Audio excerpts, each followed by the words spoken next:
Mesdames et messieurs, bienvenue dans notre concept À qui la faute.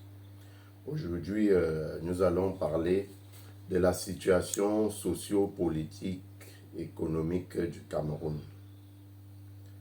Une situation où chacun se fait son propre diagnostic et des conclusions sortent de part et d'autre et chacun fait son diagnostic en fonction de ses aspirations, en fonction de ses affinités et de ses intérêts, bien évidemment. Parce que, sans oublier que nous sommes à l'ère du capitalisme. Quand vous voyez, le Cameroun est en danger. Le Cameroun est en danger et seule la classe politique ne le sait pas. Parce que peut-être c'est l'excès d'assurance, ils ont trop confiance en eux, peut-être ils sont préoccupés par les détournements à gérer tout cet argent qu'ils prennent dans les caisses de l'État. Peut-être que quand je parle de classe politique, la classe politique dirigeante, parce qu'il y a la classe politique d'opposition. Maintenant, peut-être ils sont préoccupés par leurs nombreuses maîtresses qui logent de part et d'autre. Alors, aujourd'hui, nous allons un peu déballer la situation, parce que la situation est grave. Et ce qu'il y a de plus déplorable, c'est que c'est ceux même qui contribuent, qui participent activement à ce déclin du développement camerounais, ce sont les premiers qui se plaignent, ce sont eux qui tirent sur tout. D'aucuns ont créé des chaînes de télévision. Quand vous voyez le journal, moi j'aime bien à regarder leurs médias, j'aime à regarder leurs journaux télévisés parce que j'aime bien comprendre la façon de procéder de quelqu'un de mal intentionné, parce que souvent vous avez quelqu'un qui vous approche qui est mal intentionné et puis vous savez déjà que voilà quelqu'un de très mal intentionné, mais vous le laissez arriver, vous n'anticipez pas, vous le laissez arriver malgré que vous ayez déjà anticipé dans la tête, dans la réflexion, et que vous comprenez que non, celui-ci, il n'est pas là pour mon bien. Et quand je regarde dans ces chaînes de télévision, vous allez voir que la plupart des informations vont essentiellement sur tout ce qui ne marche pas dans le pays. On va fouiller des problèmes à gauche, à droite et tout, mais jamais sur ce qui est constructif. Jamais on apporte une idée, jamais on apporte un plan de développement, jamais on ne conseille rien, mais on dénonce seulement, on dénonce. On ne peut pas construire un pays seulement en faisant de la dénonciation. Tout le monde doit mettre la main à la pâte pour que le pays puisse avancer. Ce n'est pas le pays de la classe dirigeante. Ce n'est pas le pays de la classe dirigeante. C'est le pays de tous les Camerounais. Et cette classe dirigeante, elle est là parce que le peuple accepte qu'elle soit encore là. Si le peuple ne l'acceptait pas, elle ne serait pas là. Donc, ça veut dire que ce pays, il n'est pas le leur. Il est notre pays à nous tous. Il est le pays des pousseurs. Il est le pays des Bayam Salam. Il est le pays des dirigeants qu'ils sont. Il est le pays des opposants. Il est le pays des footballeurs. Il est le pays des basketteurs, des volleyeurs, jusqu'où on va citer même des petits paysans dans les villages qui font leur agriculture. Alors, si on se met à comploter contre son propre pays, c'est qu'on a perdu la route. On a vraiment perdu la route.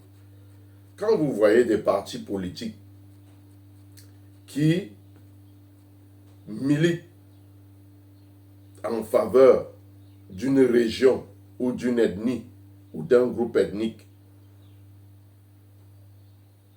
qu'est-ce que vous pouvez attendre de ces partis politiques? Qu'est-ce que vous pouvez attendre des leaders de cette tendance politique? Qu'ils viennent au pouvoir et qu'ils changent le Cameroun, qu'ils travaillent pour tous les Camerounais? C'est impossible. Nous voyons naître dans notre pays de plus en plus une classe politique qui est focalisée sur la détermination d'un groupe ethnique à prendre le pouvoir coûte que coûte, à accéder au pouvoir. Et ce sont eux qui ont multiplié les médias, qui disent dénoncer tous les jours. Vous ne pouvez pas dénoncer un système qui vous a donné tout ce que vous avez. Ce n'est pas un hasard si la plupart des grands commerçants sont issus de la même région. Ce n'est pas un hasard si les propriétaires de toutes les grandes écoles sont issus de la même région. Ce n'est pas un hasard non plus si, depuis l'indépendance, la chambre de commerce appartient à une même région. Alors, ce pays, tout le monde doit d'abord se faire une prise de conscience. La prise de conscience est d'abord individuelle avant d'être un examen collectif. Que nous réexaminons notre façon de nous comporter. Chacun individuellement examine sa façon de se comporter avec son pays avant qu'on ne puisse arriver à un examen collectif. Qu'on arrête de s'accuser les uns les autres parce que dans notre concept à qui la faute, nous réussirons à dégager une part de responsabilité de tout le monde, même au niveau des basses populations. Mais ce numéro est conçu de façon différente, de façon particulière, où on essaie de dégager globalement le mal. Quand vous prenez une chaîne de télévision qui présente des femmes qui veillent, qui passent des nuits entières à la recherche de l'eau potable dans l'extrême nord, c'est pas un hasard. C'est pas un hasard. C'est beaucoup de citoyens voient ces choses et puis ne comprennent pas ce qui se passe. C'est un complot, c'est un plan qui est tissé depuis. On s'est dit que bon, l'opération 2018 a échoué. Alors allons nous préparer dans l'ombre. On revient et que nous puissions les surprendre. Nous, on n'a aucun problème à ce que qui que ce soit de nationalité camerounaise puisse accéder à la magistrature suprême de notre pays. On n'a pas de problème. Mais c'est le plan qui est caché derrière ça que nous dénonçons. Parce que, en réalité, certains ont décidé de faire des autres des esclaves. Certains ont décidé, dans ce pays, de s'accaparer toutes les richesses, toutes les terres, toutes les bonnes réputations. Est-ce que vous pouvez m'imaginer qu'il y a en particulier une ethnie qui peut être plus intelligente que toutes les autres, une ethnie qui peut être plus riche que toutes les autres, une ethnie qui peut être plus puissante, plus importante que toutes les autres? Non, ça n'existe pas dans la création humaine. Ça n'existe pas. Ça n'existe pas. Alors quand vous voyez déjà ce genre de promotion, comprenez que c'est une guerre civile qui se prépare. Mais on utilise toujours les mêmes prétextes dans tous les pays africains. Ce sont les mêmes prétextes qu'on utilise pour déstabiliser. Et ça fait des décennies que ça dure. Mais les Africains n'ont pas toujours ouvert les yeux. Ils n'ont pas toujours pris conscience.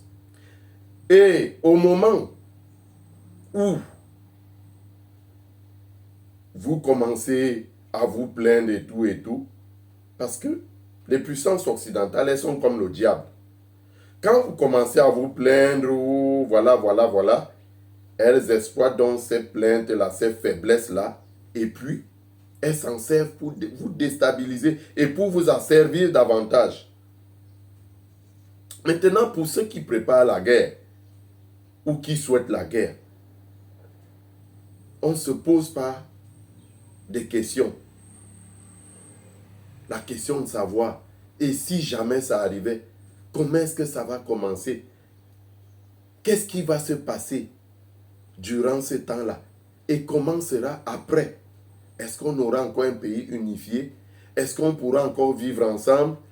Est-ce que chacun pourra quitter encore facilement sa région, aller vivre à une autre région et s'intégrer comme c'est le cas aujourd'hui? Non. On ne se pose pas cette question-là. C'est des choses, quand on a préparé son coup depuis des années, on est sûr qu'on a l'avantage sur les autres. Mais moi, j'ai vécu dans les pays de guerre. J'ai fait beaucoup de pays de guerre. Je peux vous citer le Congo, les deux Congos d'ailleurs, l'Angola, je peux vous citer la Côte d'Ivoire, pour ne citer que ceux-là. Je n'insulte pas mes frères africains qui ont connu ces périodes. C'est parce que ils se sont laissés manipuler. Ils se sont laissés manipuler. Quand on regarde globalement, chacun doit d'abord voir en face de lui un être humain. C'est le plus important. On va sur la base de l'humanité. Après, on peut se dire que bon, nous sommes la race noire, la race la plus marginalisée, la plus asservie par les autres races. Alors, qu'est-ce qu'on fait pour sauver notre race? Après, on voit qu'on a un continent qui peine à prendre son envol. Qu'est-ce qu'il faut faire? Et puis, on revient à notre pays, qui est le Cameroun. Parce que la charité bien ordonnée commence par soi-même. Si on ne peut pas développer le Cameroun, on ne peut pas aider à développer l'Afrique. On ne peut pas contribuer à développer la race noire qui est marginalisée. Ce n'est pas un mensonge. La plupart de nos frères dans la diaspora peuvent le confirmer, même comme parfois ils veulent se confondre à ces occidentaux, avoir les mêmes positions qu'eux, et penser qu'ils peuvent devenir des occidentaux. C'est faux. C'est faux. Remettons les pieds sur terre. Regardons-nous les yeux dans les yeux. Et demandons-nous, qu'est-ce que nous sommes en train de vouloir faire de notre pays? Qu'est-ce que nous sommes en train de vouloir faire de notre pays? Il y a des élections, à part Madame Marie-Louise Eteki Otabela, que j'ai vue la dernière fois candidate à une élection présidentielle au Cameroun. On ne voit pas les femmes. Mais ce n'est pas pour autant que les femmes vont dire que, bon, comme la population camerounaise, dans la population camerounaise, nous sommes les plus nombreuses, et que à chaque fois qu'il y a élection, nous n'avons pas de représentants, nous allons paralyser le pays. C'est pour qu'on devienne quoi?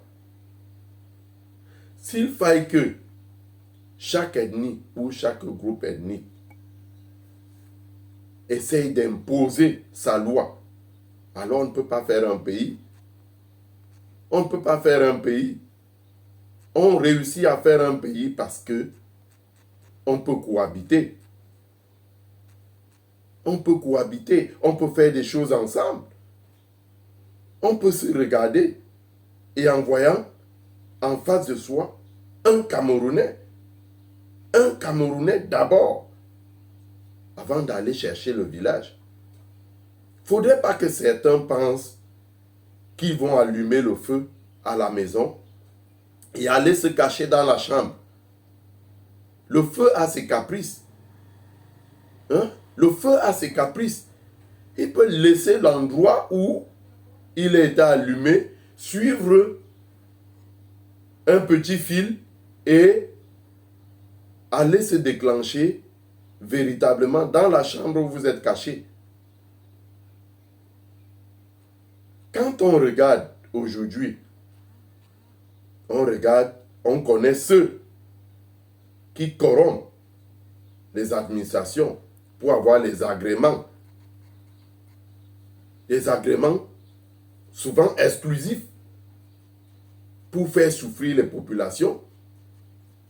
On crée des pénuries de gaz, on cache les sacs de riz dans les villages et tout ce que je ne peux même pas citer pour faire souffrir les populations. Et sont ces mêmes populations-là à qui on vient faire du baratin pour dire comment la classe dirigeante ne les aime pas, mais c'est si tel ennemi ou un ressortissant de tel ennemi prenait le pouvoir qu'il serait mieux, que leurs conditions de vie vont certainement s'améliorer. Nous connaissons ceux qui font des boissons frélatées pour aller exterminer les autres, alors qu'ils n'en consomment pas chez eux. Alors qu'en famille, avec leur famille, ils n'en consomment pas.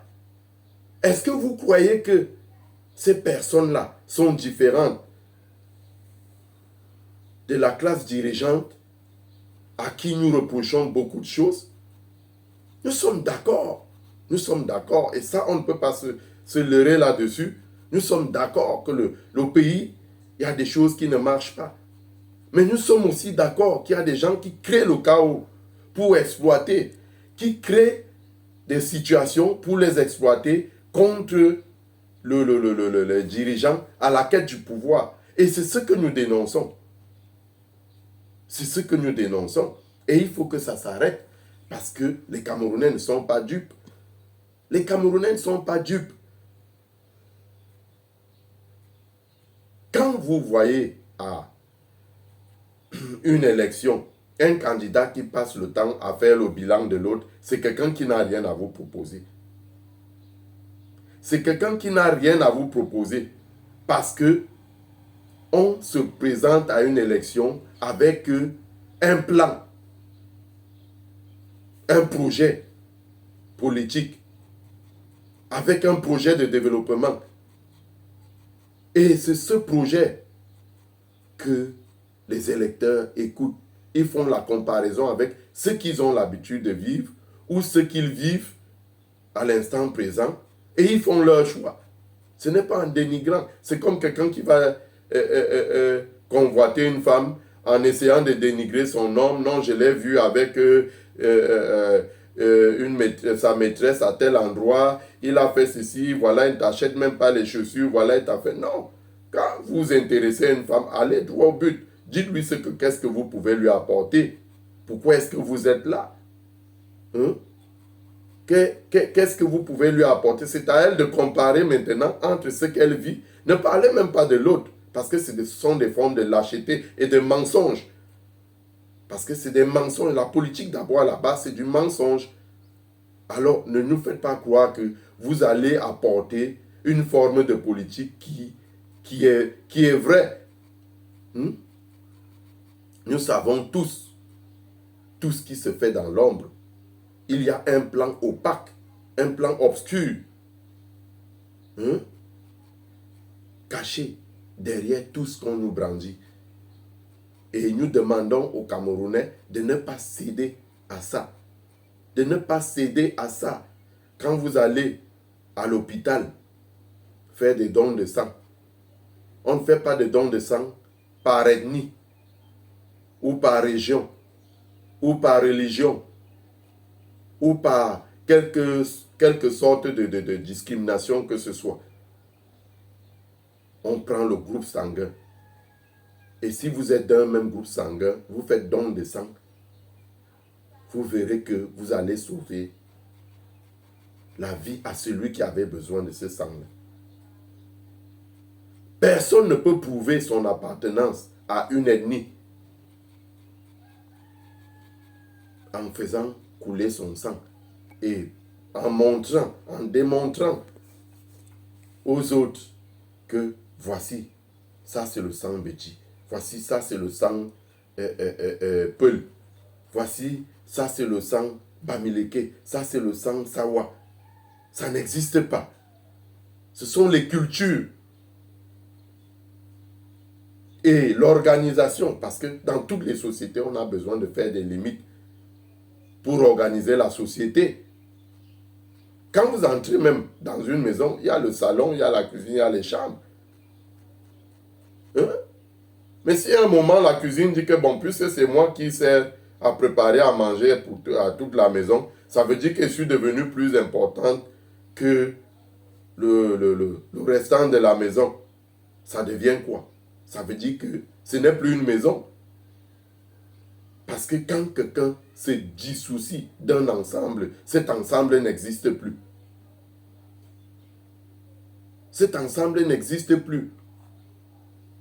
Quand quelqu'un pense qu'il est plus compétent que son frère, quel que soit le domaine, qu'il se dise aussi qu'il a besoin de son frère. Il a besoin de son frère.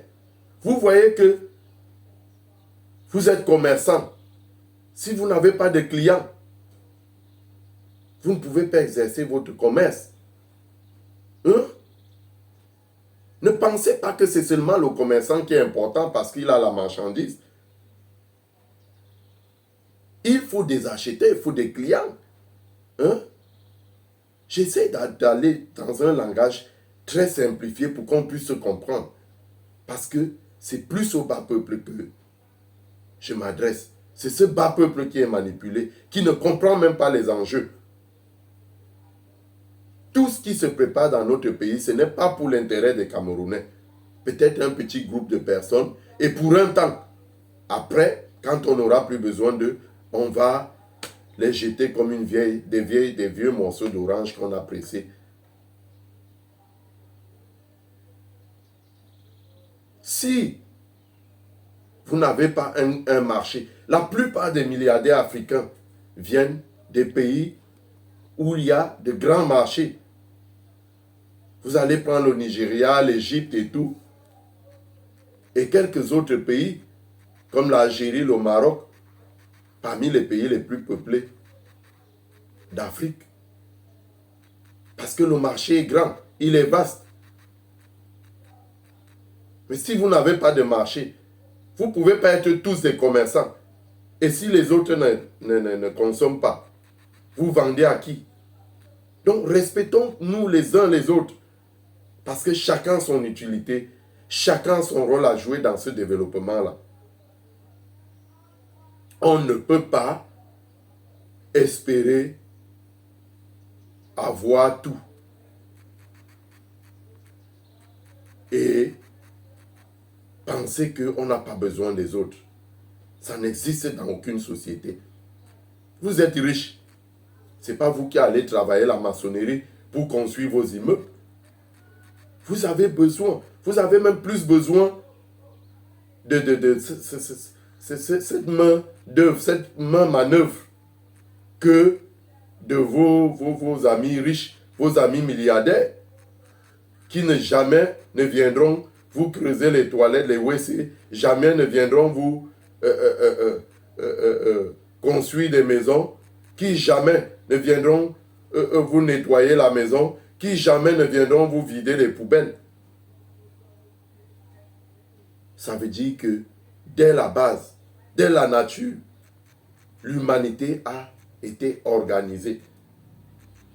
Alors, battons-nous ensemble pour développer notre pays.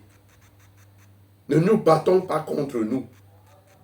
Il y a une classe politique qu'on dénonce.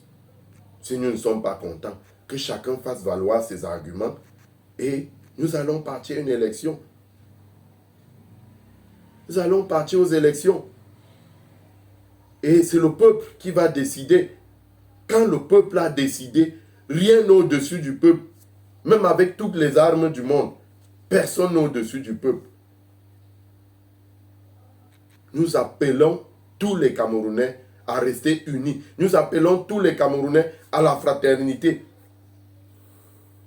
On a atteint un niveau dans notre pays où, quand vous voulez faire des affaires, vous allez auprès d'une banque, comme on connaît à qui appartiennent toutes les banques de notre pays, on vous bloque le dossier parce que vous n'appartenez pas à une certaine ethnie. Vous faites un concours où vous déposez votre CV pour intégrer une administration. Vous êtes bloqué, vous êtes recalé parce que vous n'appartenez pas à une certaine ethnie. Où est-ce qu'on va? Et des gens, au lieu de lutter contre ça, ils essayent d'amplifier ça. Donc chacun essaye de tirer de son côté la couverture de son côté, au lieu qu'on se mette ensemble. Nous sommes pillés. Nous sommes pillés par une classe politique qui a décidé de nous appauvrir. Au lieu que nous nous mettons ensemble, en tant que les victimes. Mais dans cette classe politique-là, chacun a des siens qui sont bien imprégnés, qui sont bien impliqués dans la corruption, dans le vol, dans le pillage que nous subissons. Nous les subissons ensemble. Ne voyez-vous pas des bêtis qui marchent à pied, des bêtis qui meurent parce qu'ils ne peuvent pas se soigner, aussi bien que les Bamileke, aussi bien que les nordistes, aussi bien que les Sawa, aussi bien que les Bassa et tout ce que vous pouvez citer. Pourquoi est-ce que nous allons nous battre pour défendre des gens qui ne valent pas la peine? Vous croyez que c'est un hasard si vous allez demander un agrément pour exploiter une ressource ou bien pour ouvrir un commerce et qu'on vous le refuse alors qu'on a donné à quelqu'un de votre village? Vous savez comment ils se sont arrangés pour partager le pays? Vous savez comment les répartitions ont été faites? Alors, pourquoi vous voulez embrasser le combat qui n'est pas le vôtre? Nous sommes ensemble. Il n'y a aucune différence visuelle entre nous. Assumons le destin de notre pays ensemble et restons solidaires. Ne nous laissons pas distraire par la classe politique. Ceux qui veulent faire la politique, ils nous font des propositions. Et des propositions intellectuelles, pas des propositions de violence. Où on veut faire descendre les gens dans la rue, où on veut prendre des armes et tout. Ça ne doit pas arriver dans notre pays. Je vous dis bien, beaucoup de nos compatriotes me connaissent. J'ai fait beaucoup de pays de guerre. Et comme je parle, certains me reconnaîtront. Moi, je suis journaliste de profession. Et je trouve que notre pays est en danger. Parce que j'ai eu le temps d'analyser la profondeur du mal. Et pendant ce temps, on a une classe politique où les gens s'en foutent. Ils continuent de brasser leurs milliards, de vivre au-dessus de leurs moyens, de nous narguer. Mais quand on va commencer ce que vous voulez qu'on commence là, les qui vont mourir, c'est nous. C'est nous, entre nous encore qui souffrons. On décide encore de s'entretuer. Et eux, ils vont exploiter ça pour se positionner, quel que soit le camp. Avant de commencer quelque chose, il faut toujours se demander qu'est-ce que j'ai à perdre, qu'est-ce que j'ai à gagner. On ne peut pas estimer avoir tout dans un pays, toutes les richesses, tous les biens, et puis aller déclencher la guerre. Le conseil que je peux donner aux uns et aux autres, c'est que en cas de conflit, ce sont ceux qui n'ont rien à perdre qui sont toujours les gagnants. Donc c'est nous. Quand je dis nous, ça veut dire du nord au sud, de l'est à l'ouest. Nous, les pauvres, les victimes du pillage. c'est nous. Mais on va s'entretuer. Parce que souvent nous sommes manipulés. Et quand nous sommes manipulés, il y a d'autres qui vont trouver l'intérêt de défendre tel parti parce que ils ont des liens ethniques, ils ont des liens religieux, ils ont des liens économiques. C'est pas pour rien que dans tous ces partis-là, vous allez trouver des ressortissants de toutes les ethnies. De toutes les ethnies. Moi, je vois des chaînes de télévision ici qui font la propagande de la violence, où les gens viennent se mettre aux antennes pour dire on va aller la force, on va faire ceci, on va arracher, on va. Mais, quand on se prépare, on est toujours sûr d'être plus près que l'autre. Surtout qu'on pense qu'on va surprendre l'autre. Et dès qu'on a déclenché, on peut avoir le détonateur. Mais on ne peut pas avoir la touche pour appuyer stop. Souvent, on déclenche. Dès que ça prend et qu'on voit qu'on est en position de faiblesse, on n'arrive plus à arrêter. On se dit qu'on aura le soutien des puissances et tout. Les puissances n'ont jamais soutenu personne. Elles soutiennent le côté le plus fort. Elles peuvent vous soutenir 10 ans. Elles voient que durant les 10 ans, vous n'arrivez pas. Elles vous lâchent. Nous, on a connu ça. Elles vous lâchent ces puissances-là parce qu'elles sont là. Elles voient que bon, on va continuer de perdre du temps à soutenir des gens qui ne peuvent pas se positionner. Alors on se rabat du côté le plus fort. On se rabat du côté le plus fort. Et on fait les deals avec le côté le plus fort. Étant donné que la haine est déjà née, le pays est divisé, c'est là où les gens sont prêts à sacrifier tout pour prendre le dessus sur l'ennemi. Comme vous avez vu en RDC, l'ex-Zaïre, Kabila a signé des conventions. Il a signé des accords avec même les pays voisins parce qu'il voulait à tout prix atteindre son objectif. Finalement, le pays, même pour lequel il disait se battre, n'avait plus de profit, n'avait plus d'intérêt.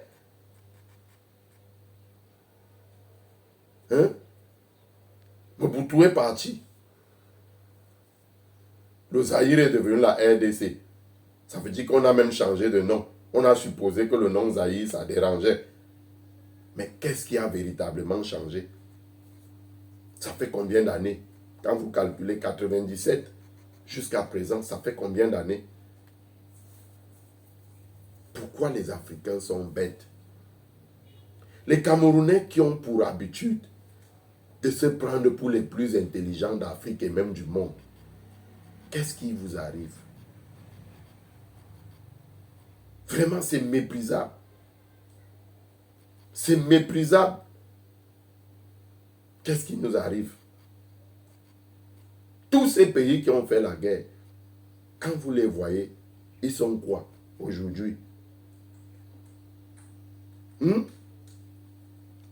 Quand vous voyez les moyens que l'Occident met pour la survie de l'Ukraine face à la Russie, vous avez déjà vu ça dans quel pays africain? Même quand ils font semblant d'être avec vous. Vous avez déjà vu ça? Dans quel pays d'Afrique? Les armes qu'ils mettent à leur disposition, ils ont déjà mis ça à la disposition de qui? Pourquoi faudrait-il que on soit en train de parler de quelque chose que tout le monde peut voir? Avant, on parlait d'intellectuels. Aujourd'hui, tout le monde peut être intellectuel. Même en regardant les informations, tu comprends ce qui se passe. Et tu comprends que non, là-bas, tu fais la comparaison avec ce que tu vis chez toi, ce que tu as l'habitude de voir. Même en temps de conflit dans nos pays, tu peux faire la comparaison. Vous croyez que devenir intellectuel, c'est quoi? C'est tout ça en même temps. Savoir analyser une situation, savoir comprendre les enjeux, de la société dans laquelle on vit, et puis de la société mondiale dans son intégralité. Pourquoi est-ce qu'il faut chaque fois qu'on soit obligé de rappeler aux uns et aux autres ce qu'ils sont censés savoir? Quand vous voyez, j'ai vu une vidéo dans une télévision camerounaise de propagande d'un parti contre qui je n'ai aucun problème, à part leur plan machiavélique que je dénonce. J'ai vu des femmes, on dit un village de 5000 personnes. Moi, j'ai parcouru plusieurs pays dans le monde. J'ai vu en Indonésie des gens s'organiser. Vous avez déjà un fourrage. Maintenant, vous manquez de l'eau potable. Mais vous allez voir parmi les maris de ces femmes-là, certains vont boire les bili-bili, les bières et tout le reste. Mais ils ne peuvent pas mettre chacun 1000 francs. Si vous êtes 5000 dans un village, on fait cotiser seulement 1000 personnes ou 2000 personnes. Ça fait 2 millions. On crée un fourrage avec ça. Est-ce que vous croyez que le pays va se développer seul? Non, chacun a sa part de contribution à apporter au développement de notre pays. Chacun a sa part de pierre à apporter à l'édifice. On ne peut pas rester éternellement en train de se plaindre comme un pays d'irresponsables où on attend qu'on fasse tout. Nous sommes déjà conscients que politiquement, nos dirigeants, ils n'arrivent pas à nous satisfaire. Ils n'arrivent pas à satisfaire nos attentes. Alors, qu'est-ce qu'il faut faire? On va rester en train de pleurnicher ou bien il faut absolument faire la guerre? Le Cameroun, je vous rappelle, est déjà en guerre. Le Cameroun, c'est même trop de demander à un pays qui est en guerre de continuer à développer, d'aller creuser les forages, d'aller faire ceci. Le Cameroun est en guerre, peut-être que vous avez oublié. Et beaucoup de gens qui soutiennent cette guerre parce que ça leur sert pour leur propagande, ce sont ces mêmes gens qui pleurent encore, qui disent encore dénoncer que tout va mal. La guerre a commencé quand? Quand on dit que l'autoroute a déjà fait combien de temps? Tel projet a déjà fait combien de temps? Ce n'est pas pour justifier le mal qui est fait au sommet de l'État. Mais c'est une façon de dire que nous aussi, on contribue. Nous contribuons largement à ce qui se passe dans notre pays. Parce qu'on nous a appris à s'asseoir et à attendre. Une maman qui disait l'autre jour, toujours dans la même chaîne, parce qu'elle ne montre que le côté néfaste de la chose. Une maman qui disait qu'ils nourrissent des enfants licenciés à la maison, comme des bébés. Ah ben dis donc, ceux qui n'ont pas de licence, sauf si c'est des trucs, des diplômes qu'on achète ou on fabrique aujourd'hui.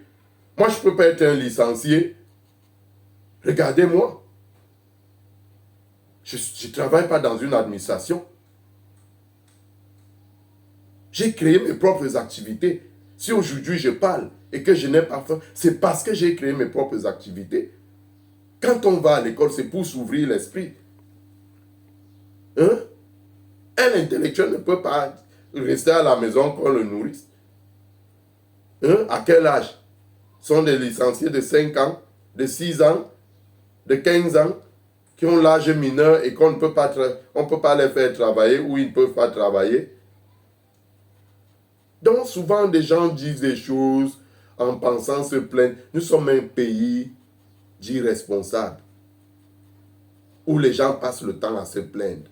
Ils ne trouvent pas de solution. On ne peut pas passer une vie à diagnostiquer un mal. Après le diagnostic, on passe à la phase des soins.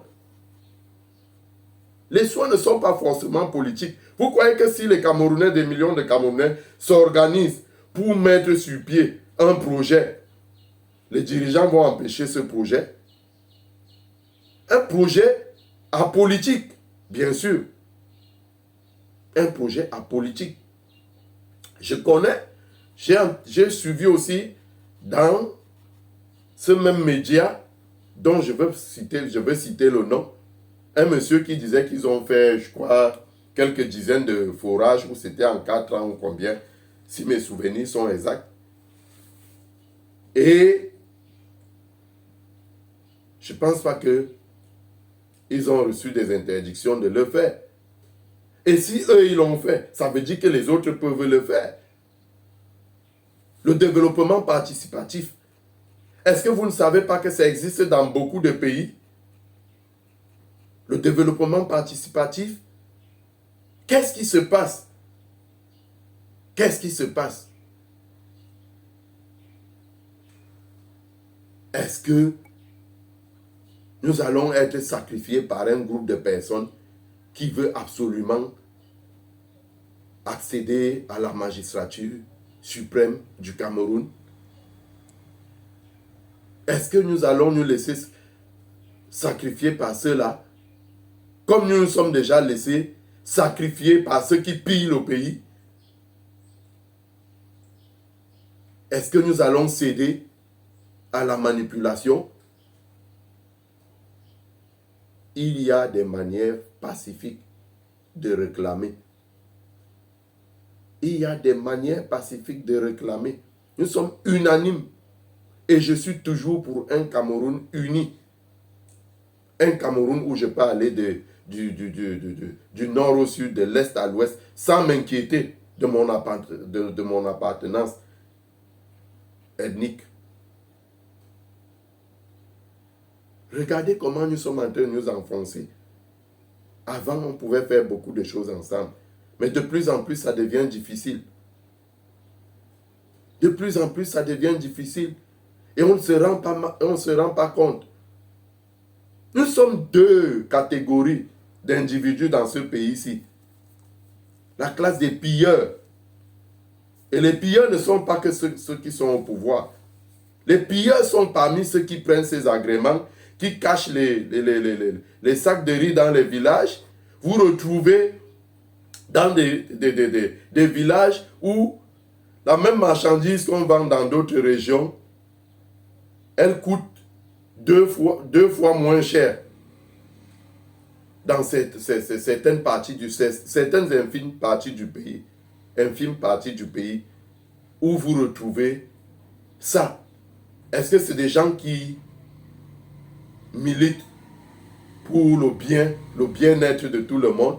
Est-ce que c'est des gens qui peuvent travailler pour tout le monde? Non. Je vous dis non, c'est du mensonge, du grand mensonge. Du grand mensonge. Notre pouvoir a une particularité, c'est qu'ils se sont partagés le gâteau. C'est pour ça, vos élites qui sont avec eux ne roulent pas pour vous. Ils roulent pour leur clan. Et ils préservent leurs intérêts. Et il y a d'autres qui pensent que comme certains ont ouvert les yeux, pour préserver les acquis qu'ils ont eu dans des conditions que nous savons tous, il faut absolument accéder au pouvoir. Et ils sont prêts à sacrifier 70 voire 80% du pays pour atteindre leurs objectifs. Ils sont prêts à tuer tout le monde et rester avec tout le pays parce que certains sont amoureux des terres. Certains sont amoureux des terres. Est-ce qu'on peut avoir comme projet d'acheter toutes les terres d'un pays et les autres vont vivre où? Les autres vont faire comment? On crée des organisations pour tout prendre, pour tout arracher. On corrompt des magistrats qui sont même des tribus qu'on dénonce pour arracher les terres à leurs parents. Est-ce qu'on peut parler de tribalisation du pouvoir en ce moment? On ne peut pas parler de tribalisation. C'est un clan bien organisés qui se sont partagés le gâteau. Vous gérez le commerce, nous on gère la politique. Et aujourd'hui, ceux à qui on a dit vous gérez le commerce, vous avez toutes les richesses et tout, on vous donne tout, mais nous on gère le pouvoir. Ils se rendent compte que ceux-là veulent encore venir arracher le pouvoir parce qu'ils pensent déjà avoir tout eu. Et c'est là où nous nous retrouvons. C'est là où nous nous retrouvons. Et le Camerounais lambda, on va allumer la télévision pour suivre les informations.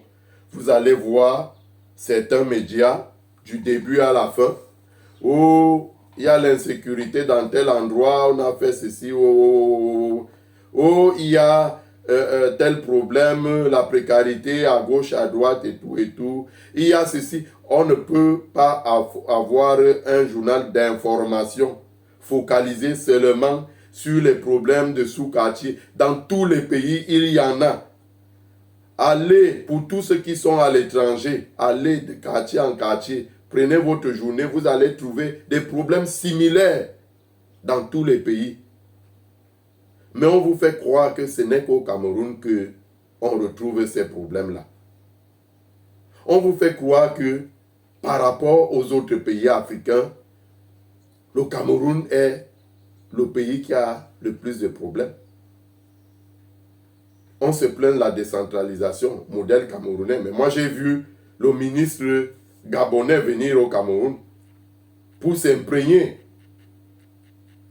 À l'heure où je parle, il est au Cameroun pour s'imprégner du modèle camerounais et copier, peut-être intégralement ou partiellement. Mais s'il a fait le déplacement, c'est parce que au niveau de la classe dirigeante gabonaise, ils se sont dit que bon, pourquoi ne pas aller chez le voisin? Et c'est noble, c'est comme ça que les Africains devaient évoluer. On va chez le voisin, on copie ce qui est bien. C'est pour le développement de l'Afrique. Parce que en Afrique, il n'y aura pas de géants au pied d'argile. Soit nous allons nous développer ensemble, soit nous allons crever ensemble. Au Cameroun, pareil, il n'y aura pas de géants au pied d'argile. Il n'y aura pas d'ethnie super au-dessus des autres. Cette ethnie n'existe pas au Cameroun, ni ce groupe ethnique. C'est ensemble que nous allons nous développer. Et apprenons à dépasser ces limites qui ne sont même pas visibles. Si on prend tous les gens du Nord, on les place dans la zone de la frontière, on demande à chacun de montrer les limites. Personne ne peut. Mais ce sont des limites imaginaires qu'on a intégrées en nous et qui nous divisent. Qui nous divisent. Parce que beaucoup d'ennemis appliquent ce tribalisme-là. Ce n'est pas seulement les Bamileke comme tout le monde les pointe du doigt.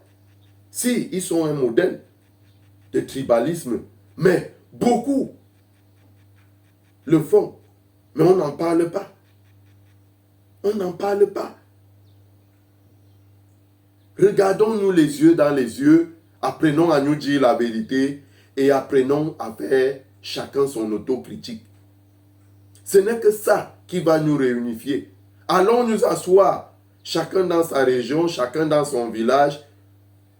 On se concerte, on voit que non, vraiment, là où nous sommes en train d'aller là, soit peut-être on va tout gagner comme on souhaite, ou le risque est plus grand que nous perdions tout. Et je pense que à partir de cet instant, on va commencer à développer notre pays. Parce que si chacun est allé s'asseoir en intimité avec lui-même, ses populations, son village, sa famille, faire le diagnostic et voir que chacun de nous a une part de responsabilité. Ça va aider le Cameroun. Ça va aider le Cameroun. Ça va aider le Cameroun. Moi, là où je suis là, j'ai un avantage. Je peux aller à l'ouest. Je m'exprime au moins en une langue là-bas. Et je m'exprime bien. Je peux aller à l'est. Je fais la même chose. Je peux aller au sud, au centre et beaucoup d'autres points du pays et m'exprimer en leur langue. C'est un atout. Alors, moi, j'ai connu ce Cameroun-là où on pouvait être accueilli partout. Quand on était étranger, on était bien accueilli. On était aux petits soins. Parfois, quand vous voulez forcer pour passer dans la nuit, on vous disait que non, voici une chambre. Voici une chambre.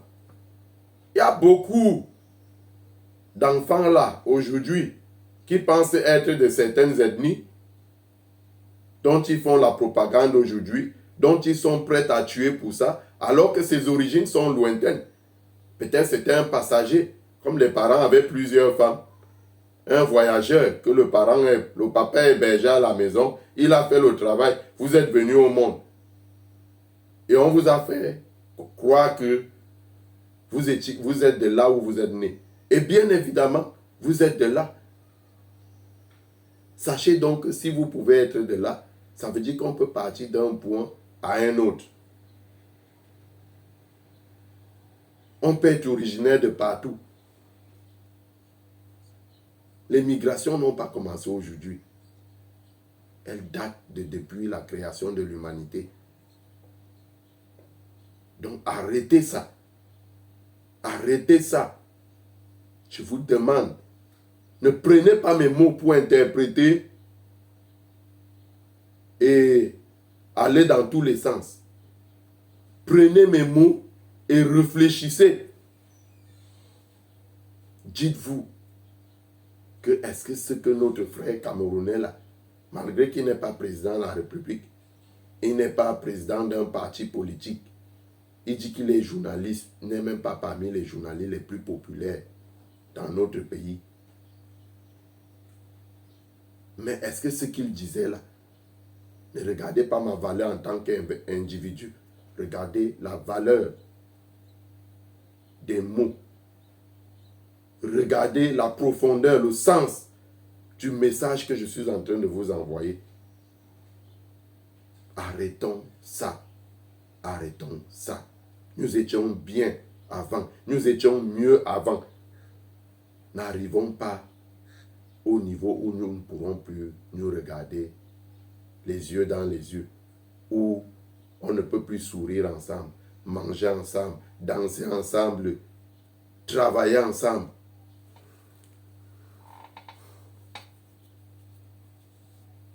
Donc, le message d'aujourd'hui s'arrête à ça. Et je vous reviendrai régulièrement à travers ce concept. À qui la faute? Pour dénoncer, parce que nous sommes là pour dénoncer. Nous ne dénonçons pour l'intérêt de personne. Nous dénonçons pour le bien-être du Cameroun.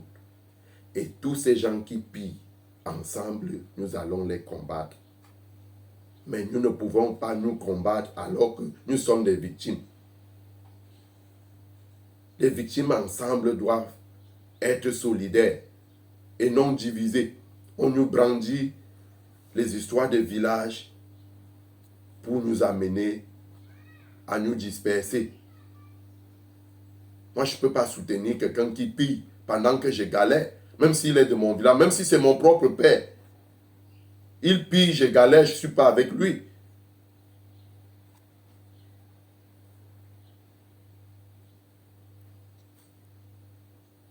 Donc, soyons justes envers nous-mêmes. Et comme ça, nous pourrons être justes envers les autres.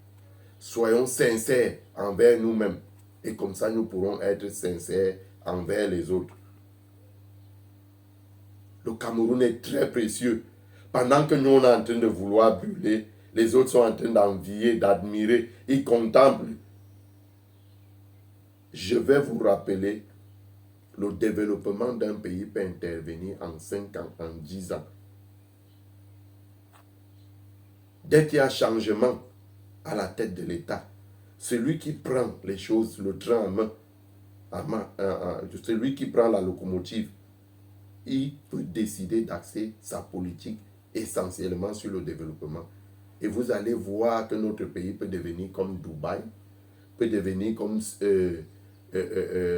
Singapour, peut devenir comme New York ou toutes ces grandes métropoles que nous admirons. Ça peut devenir comme Doha.